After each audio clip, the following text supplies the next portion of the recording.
साला प्यारो बोल तो ऐसा इंसान से जेकरा के ना कभी पा सकेनी और ना कभी भुला सकेनी। तू बोल सपना के नैया मझधार हो। कसम खा तू कोही हर नाम न धरे।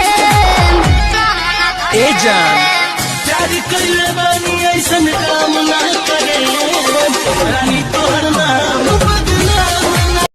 आनत नइखे बात हमारे बहुत सतावता बेरी बेरी धके हमारे नस बैठवता। जब दिल टूटा तो लोगों ने कहा कि रो मत, कुछ ऐसा कर कि उसे अफसोस हो, कामयाब बन कामयाब। जैसे मुझे ये सब पता ही नहीं था। भैंचोद फिल्म चल रही है क्या? टूटे हुए दिल के साथ जीना मुश्किल है, कामयाबी कहां से लाऊं? क्यों खुदा तूने मुझे ऐसा आज ले कोनो लड़का हिम्मत ना कैलस कि जीत जाओ हमारा से मार के, पर आज हम हार गनी रे भाई। बस एगो लड़की से प्यार के।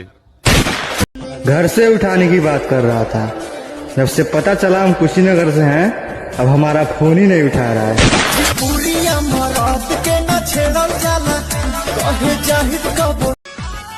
कि भाई हमार एक बात तो सच बा, जेकरा के दिल से चाहबन हूँ ओकर भाव बढ़ जाला।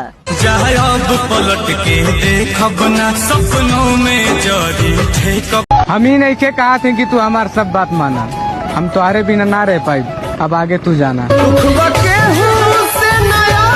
मेरे भाई लड़की पे कभी भरोसा मत करना।